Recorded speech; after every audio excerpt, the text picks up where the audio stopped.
नजर इधर भी करना, तुम्हें आता है बीमारों को।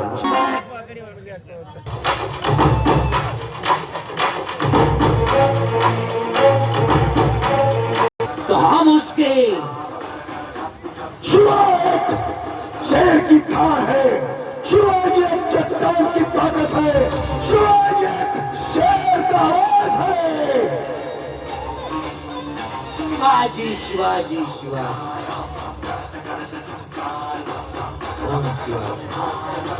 अरे तूफानों को चीर कर रख दूंगा, शेर को काट कर रख दूंगा, क्योंकि इस आत्मा का नाम कादिर खान है।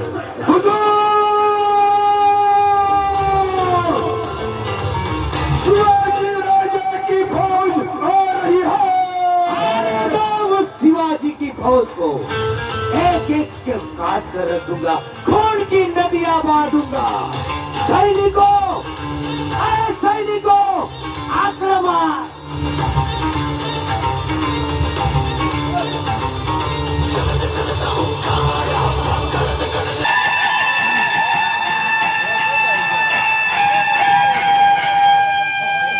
जगत जननी माय भवानी, जगत जननी माय भवानी, तुझ्या कृपेने, तुझ्या आशीर्वादाने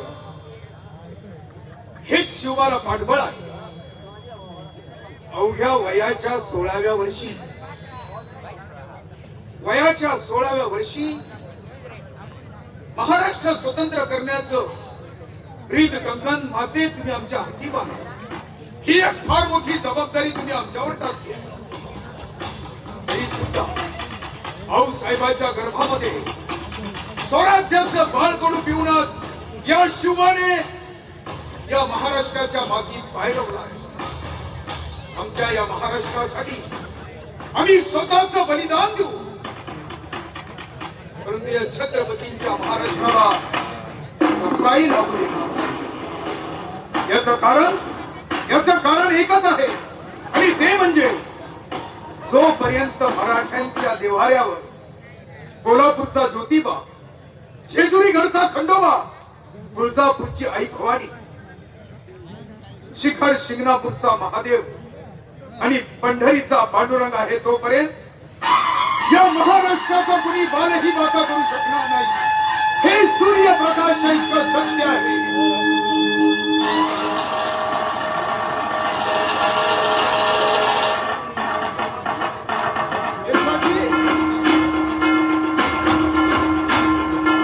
सर्जेरावांना निरोप धाडा आणि त्यांना सांगा की राजांनी तुमची आठवण काढली म्हणावं।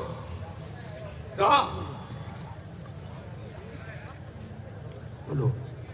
त्यांना निरोप धाडा। अब समय आ गया है हिंद प्रांत के हर इंसान को इस शैतान से मुक्ति दिलाने का।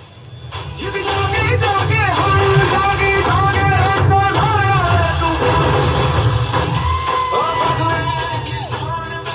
राजा, सर्जेराव इकडंच येत आहे।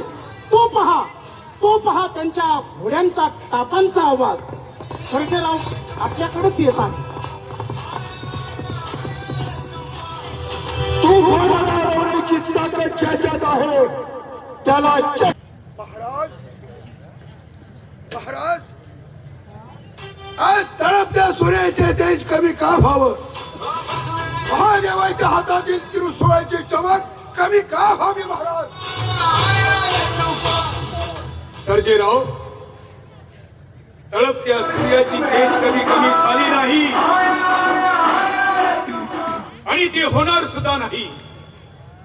महादेवाच्या हातातील त्रिशूळाची चमक कधी कमी झाली नाही आणि ती होणार सुद्धा नाही। महाराज, आपल्या मनातील विचार आम्हास कळवावे। ठीक आहे सर्जेराव, मावळ्यांकडून आम्हाला कालच समजलं की तुमच्या कीर्तीचे, शौर्याचे पोवाडे दिल्लीपती औरंगजेब बादशाहच्या कानापर्यंत पोहोचले। तेव्हा बादशाहनी तुम्हाला नजराना बहाल केला। जर जवाहीर, हिरे, माणिक, मोती, अचूक घोडागिरी नाही महाराज, तो दिल्लीमध्ये औरंगजेब बादशाह या सर्जेरावला शिरणार सरदार करू पाहत नसून तो त्याचा गुलाम करू पाहतोय. हा तुमचा दास, या भगव्या झेंड्याचा शिपाई, त्या औरंगजेब बादशाचा दास हो कदापि नाही महाराज. छत्रपती शिवरायांच्या पायाची पायधूळ माथी लावण्यापेक्षा औरंगजेब बादशाचा चाकर हो कदापि नाही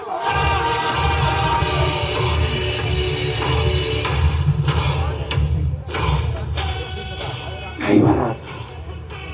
त्या महाराष्ट्रासाठी प्राणाचं बलिदान देणाऱ्या सर्जाला एवढं कमी लेखू नका महाराज. खात्रीच करायचं असेल तर करा या सर्जेरावच्या देहाचे तुकडे तुकडे आणि फेकून द्या या महाराष्ट्राच्या मातीत. माझ्या प्रत्येक मासाच्या तुकड्यातून एक सर्जा जन्म घेऊन त्या मोगल साम्राज्य नष्ट केल्याशिवाय राहणार नाही.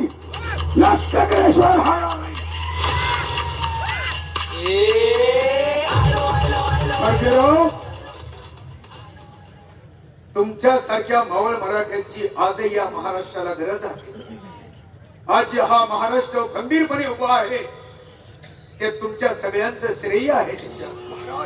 महाराज, हे वेळ विचार करून वाया घालवायची नाही महाराज. कालेखान 22,000 सैन्य घेऊन आपणास पकडण्यासाठी या महाराष्ट्रात आला आहे. राजा नुसती आज्ञा करा या दासाला.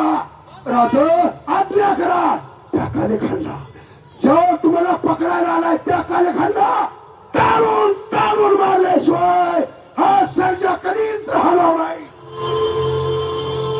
सर्जेराव, दुसऱ्याच सैन्य किती आहे हे मोजत बसू नका. आपल्यातले किती फितूर झाले आहे याचा विचार करा. आणि तुम्ही म्हणता ना की त्या कालेखानचा तुम्हाला बदला घ्यायचा आहे, तर तुम्ही याच पावली जाऊ शकता आणि त्या कालेखानचा सूड घेऊ शकता. आमची काहीच हरकत नाही. कशी आज्ञा महाराज. आता जातो त्या कालेखानचा समावेश करतो.